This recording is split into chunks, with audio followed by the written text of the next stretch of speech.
Bien, ahora nos vamos a centrar en la información que podemos obtener de un espectro de resonancia magnética nuclear de protón. Siempre decimos que la resonancia magnética nuclear, y en particular la resonancia magnética nuclear de protón, es una poderosa herramienta que nos permite determinar o confirmar la estructura de un compuesto orgánico. Esto es porque la información que nosotros podemos tomar de un espectro de protón es realmente muy vasta. Esta información la podemos agrupar en 4 conceptos fundamentales y cada uno de estos conceptos los tenemos que analizar cuando nos disponemos a analizar un espectro de RMN de protón. El primero de estos conceptos es cuántos tipos de protones diferentes tiene la molécula. Esto lo vamos a ver si analizamos el espectro en cuanto a cuántas señales diferentes tengo en el espectro. El otro concepto importante es cuántos protones de cada uno de estos tipos tengo. O sea, cada una de esas señales que corresponden a diferentes protones o a tipos diferentes de protones, a cuántos protones corresponde. El tercer aspecto es un aspecto muy importante y es el que nos permite determinar a partir de las señales que vemos en el espectro cuál es o cuál podría ser el entorno químico de cada uno de los protones de la molécula. Y finalmente, lo que refiere a si cada uno de los protones del compuesto que estamos analizando tiene o no protones cercanos. Si tiene protones cercanos, esto va a ocasionar que las señales correspondientes a esos protones ya no sean como las que vimos hasta ahora, que son picos simples, sino que sean señales más complejas con más de un pico, lo que llamamos señales desdobladas, señal o desdoblamiento. Estos protones cercanos pueden estar o en el mismo carbono o en el carbono vecino o incluso a más larga distancia, a más de 3 enlaces de distancia. Vamos a comenzar con el punto 1 de cuántos tipos diferentes de protones tengo, enfatizando en el concepto de equivalencia química.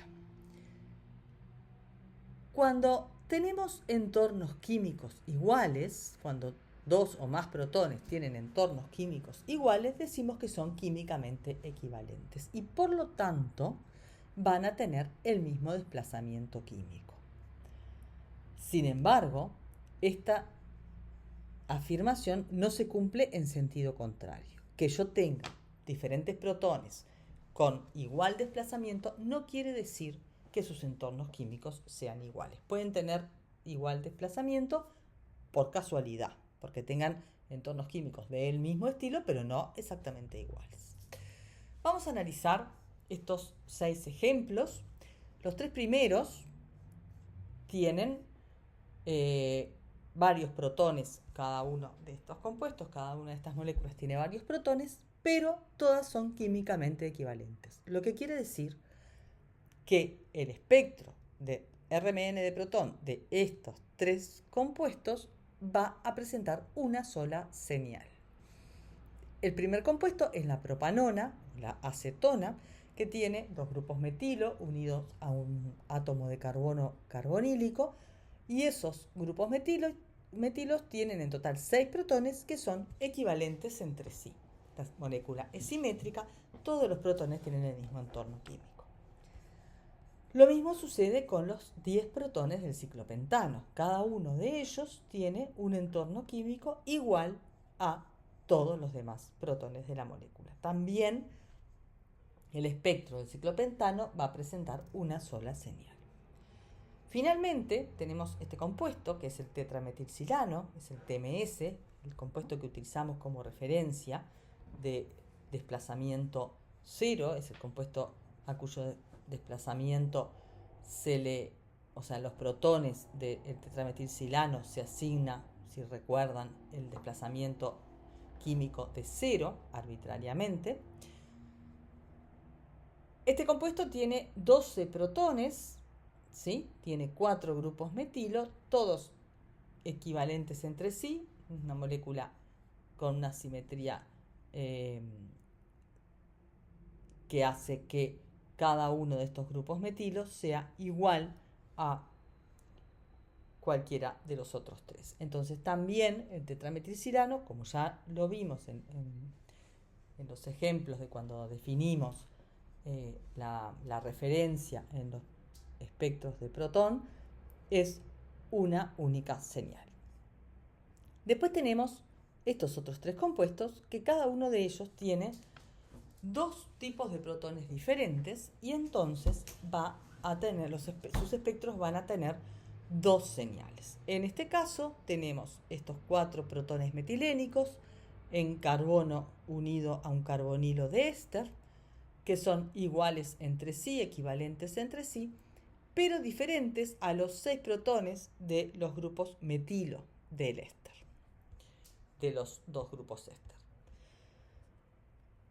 En este ejemplo tenemos 3 protones de este grupo metoxilo o CH3 y tenemos 2 protones metilénicos en este carbono que está unido a un átomo de oxígeno y a un átomo de cloro. Por lo tanto, el espectro de este compuesto también va a tener una señal que va a corresponderse con los protones de este grupo metoxilo y otra señal que va a corresponderse con los protones de este grupo metileno.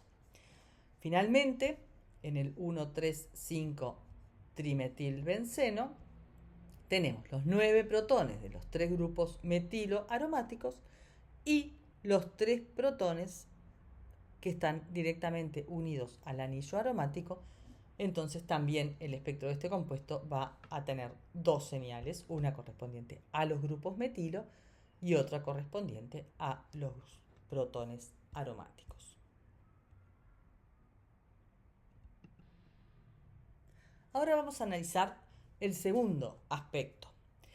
Primero analizamos cuántos tipos de protones diferentes había en la molécula que estábamos analizando a través de espectroscopía de RMN de protón.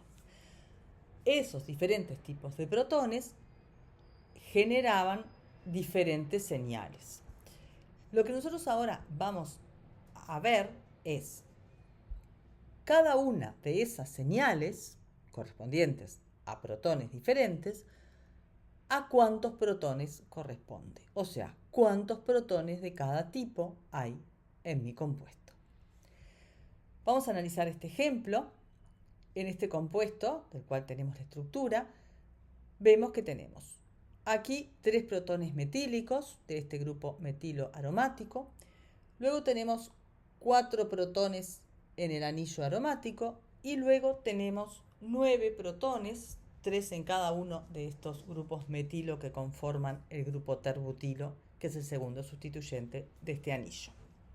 Entonces tenemos 3 tipos diferentes de protones, 1, 2 y 3 tipos diferentes de protones a los que llamo A, B y C.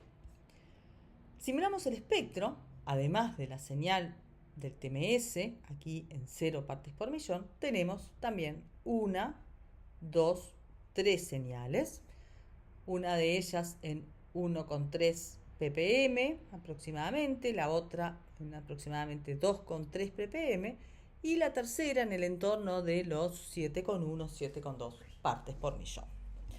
Entonces puedo inferir que cada una de estas señales corresponde a un tipo diferente de protones, un grupo de protones iguales entre sí y diferentes a los otros protones de la molécula. Si observamos el espectro, vemos que aquí hay un dibujo con forma de integral, por eso se le llama integrador. Y este dibujo nos permite medir la altura, ¿sí?, de ese integrador. En este caso es 8,8, en este caso es 2,9 y en este caso es 3,8 medido con esta escala milimétrica en la que está hecho el espectro. La intensidad de la señal nos da una idea de la relación que hay entre los protones de un tipo y los protones de otro tipo. El área de cada una de estas señales será el área debajo de cada una de estas señales, y por eso es la integral, representa o es proporcional al número de protones que generan la señal. El integrador es este dibujo que está aquí, permite medir una altura y esa altura va a ser proporcional al área de la señal y va a ser proporcional al número de protones. Es importante tener claro que este valor no me está dando el número de protones por cada señal, me está dando una relación entre los protones de una señal y de la otra. Por ejemplo, yo llamé A, B y C a los diferentes tipos de protones. Los protones del tipo A, la integral me da 8,8. Doy los protones del tipo B, la integral me da 2,9. Y los protones del tipo C, la integral o la altura del integrador me da 3,8. Eso yo lo tengo que asimilar a un número entero de protones. Yo no puedo pensar en 8,8 protones. Entonces, si yo aproximo este 8,8 a 9, me queda que la señal B puede corresponder a 3 protones, la señal C a 4 protones. Hay que tener claro que esto, lo que se obtiene de este modo, es una relación entre el número de protones que representa cada señal y no sus valores absolutos. Este es un equipo antiguo.